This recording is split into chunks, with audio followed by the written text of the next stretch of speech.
12 people. Out of 3,400 episodes of Who Wants to Be a Millionaire, only 12 contestants walked away with the $1 million prize. That's a 0.3% success rate. You have better odds of getting struck by lightning in your lifetime. So when you're sitting on your couch shouting answers at the TV, convinced you'd crush it if you ever got the chance, here's the uncomfortable question. Can you actually win money on game shows? Or is the whole thing basically a televised lottery designed to make it good TV while contestants go home empty-handed? I spent weeks diving into the math, the psychology, and what casting directors actually look for. And what I found changed everything I thought I knew about these shows. Chapter 1. The Brutal Truth. Let's start with the numbers. That 0.3% millionaire rate on Who Wants to Be a Millionaire isn't an accident. It's the mathematical reality of what happens when you combine high-stakes questions with compounding difficulty. Each wrong answer doesn't just cost you the current question. It eliminates everything you've built. But here's where it gets more interesting. Deal or No Deal, a show that seems like pure luck, tells an even stranger story. The average board value, if you added up all the cases and divided by 26, comes out to about $146,000. Sounds pretty good, right? The average winner actually takes home $112,705. That's a $33,000 gap between what the board promises and what people actually walk away with. Why? Because the game isn't designed for you to win optimally. It's designed to create drama, and drama means tension. And tension means contestants making decisions that feel right but are mathematically wrong. So, is this a lottery where luck determines everything, or is it a game where strategy actually matters? The answer changes everything about how you should approach these shows. Chapter 2. The Knowledge Multiplier. Here's what those brutal statistics don't tell you. They assume you're guessing. If you walked on to Who Wants to Be a Millionaire and had to guess every single answer with no knowledge whatsoever, your odds of hitting the million would be about 1 in a billion. That's not an exaggeration. Each question has 4 choices, meaning a 25% chance of getting it right by pure luck. Compound that across 15 questions, and you're looking at astronomical odds against you. But knowledge doesn't improve your odds in a straight line. It improves them exponentially. If you know just 10 answers with certainty and have to guess the remaining 5, your odds shift from 1 in a billion to approximately 1 in 1,000. Still not great, but we just improved your chances by a factor of 1,000,000. Add in the lifelines, the 50-50 that eliminates 2 wrong answers, the ask the audience that's correct about 75% of the time, and suddenly you're looking at roughly a 5% chance. 1 in 20.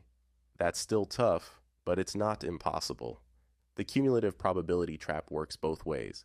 Yes, each wrong answer eliminates your run, but each answer you actually know removes that compounding uncertainty entirely. This is why contestants who study, who prepare, who treat this like the skill it actually is, perform dramatically better than people who show up hoping to get lucky. But here's the thing. None of that knowledge matters if you never make it on the show. Chapter 3. The Audition Game. And here's the part that surprised me most. The casting process is its own competition, with completely different rules than the game itself. Casting directors have told interviewers that they can identify a potential winner within the first 30 seconds of meeting someone, not because they can predict who knows the most trivia, because they're looking for something else entirely. Personality, energy, the ability to not freeze when pressure hits. There's an 18-month contestant pool system for many major shows. If you audition and they like you, your name goes into a pool. If you don't get the call within 18 months, you're out. Gone. You'd have to start the entire process over. What gets you into that pool in the first place? The casting directors I researched consistently said the same thing. They're not looking for the smartest person in the room. They're looking for the most watchable person in the room. Someone who's expressive but not over the top. Someone who can be themselves but turned up slightly. more animated, more reactive, more interesting on camera. One coordinator with decades of experience put it bluntly: people didn't get rejected because they weren't smart enough. They got rejected because they lacked the personality that makes good television. The game starts the moment you walk into that audition room, not when the cameras roll. So you've got the personality, you've aced the audition. Now the real game begins, and it's designed to mess with your head. Chapter 4. Your brain is lying to you. Let me explain this with the most famous example in game show history: the Monty Hall problem. You're on Let's Make a Deal. There are 3 doors. Behind one is a car. Behind the other 2 are goats. You pick door number 1. The host, who knows what's behind each door, opens door number 3 and reveals a goat. Now he asks you a simple question. Do you want to switch to door number 2 or stay with your original choice? Every instinct in your body screams, stay. You pick door 1. It felt right. Switching feels like giving up, like second-guessing yourself. Here's the mathematical reality. If you stay, you have a 33% chance of winning the car. If you switch, you have a 66% chance. Switching is twice as likely to win. Your brain insists it's 50-50. 2 doors left, 1 car seems obvious. But that intuition is completely wrong. The host's action of revealing a goat gave you information. Your original choice had a 1 in 3 chance of being right, which means there was a 2 in 3 chance you were wrong. When the host eliminates one wrong option, all that 2/3 probability concentrates on the remaining door. Your brain is lying to you. It's screaming 50-50 while the math is quietly whispering, switch, you fool, switch. This same cognitive trap, the instinct to stay with your first choice when the math says switch, shows up everywhere in game shows.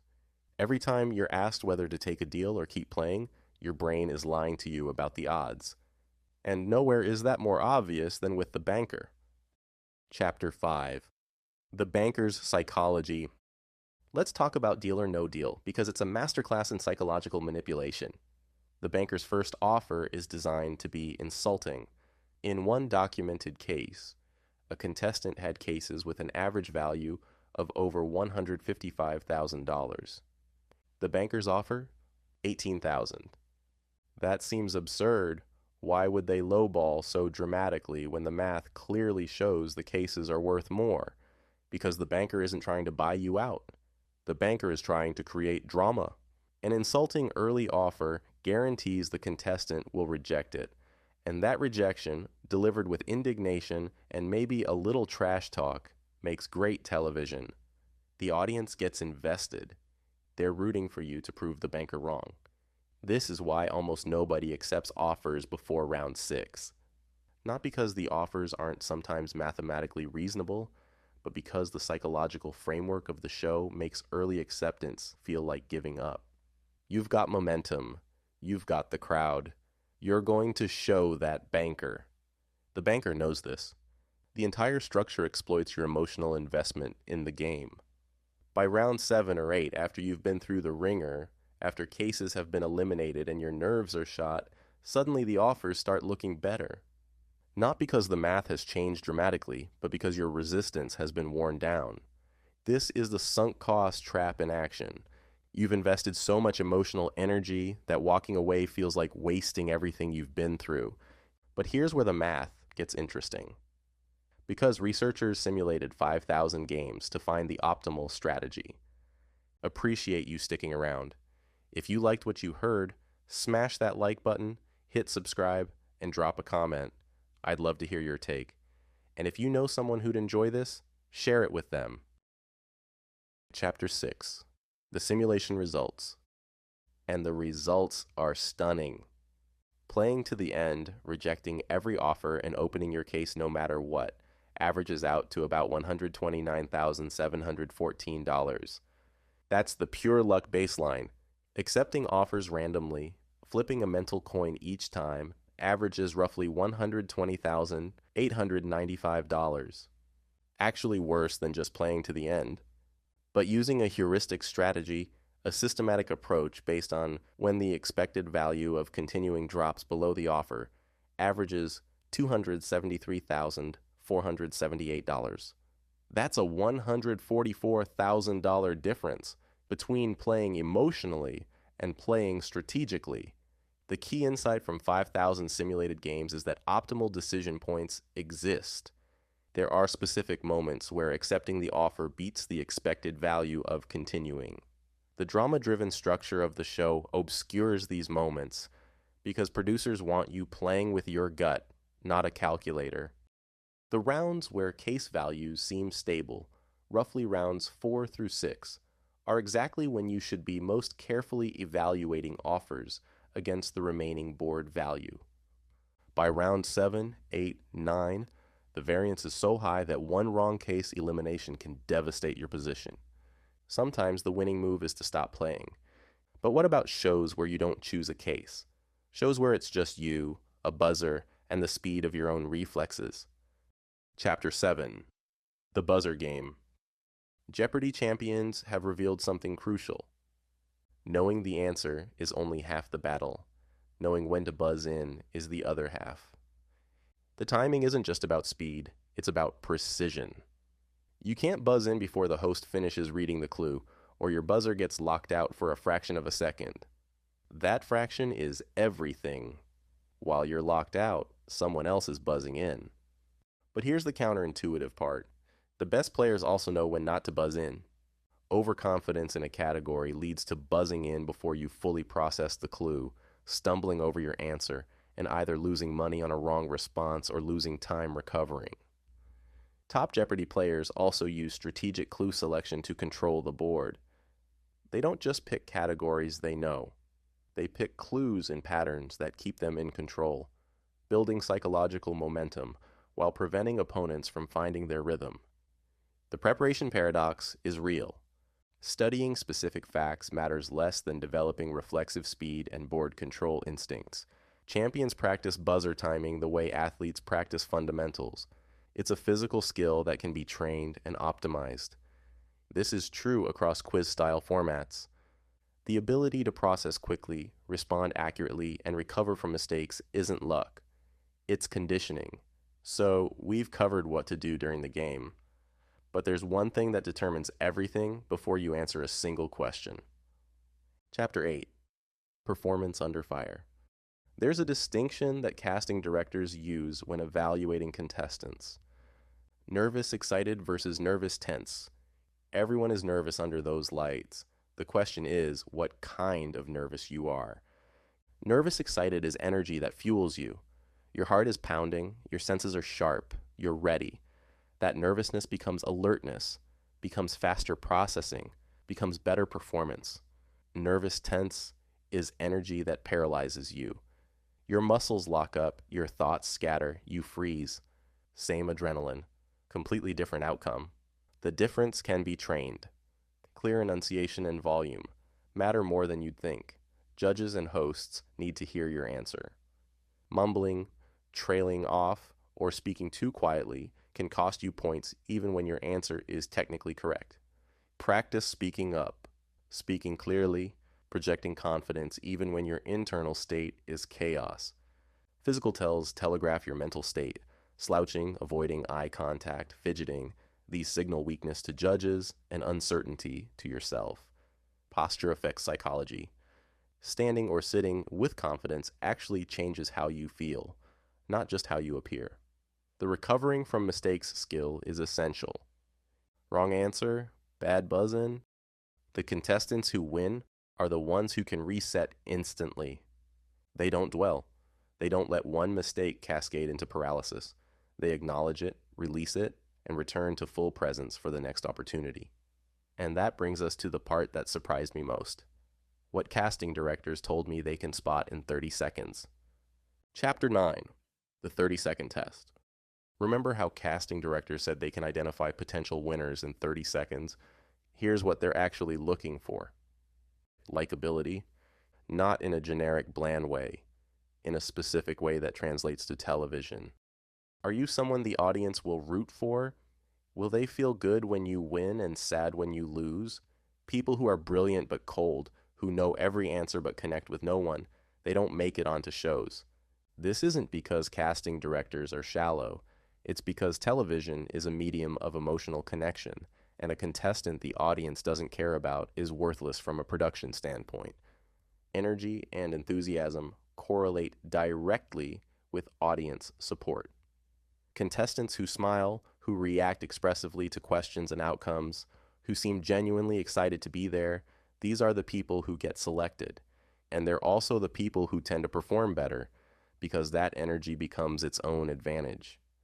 The be memorable strategy matters.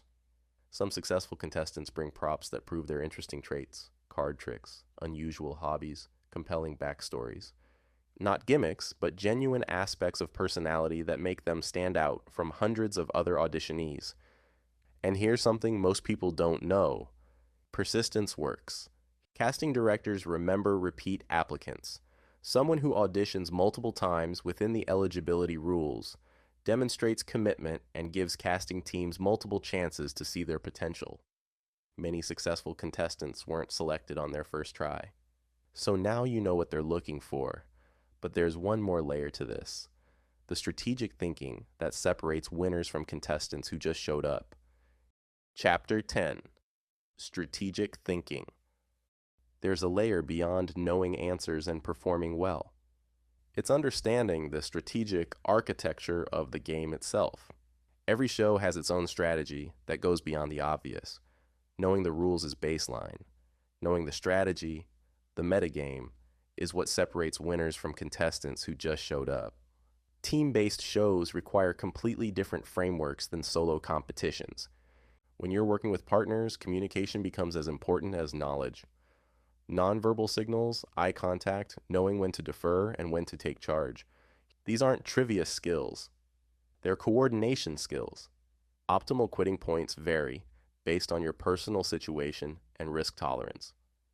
The mathematically correct decision for someone who desperately needs $20,000 is different from the correct decision for someone who can afford to gamble for the big prize.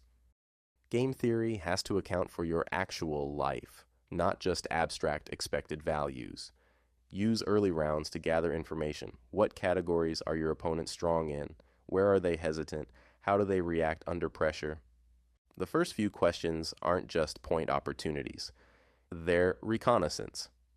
Sometimes medium winnings are the mathematically superior outcome. The expected value calculation might show that guaranteed 50,000 beats a 30% chance at 200,000. Your intuition will scream to keep playing. The math says, take the money.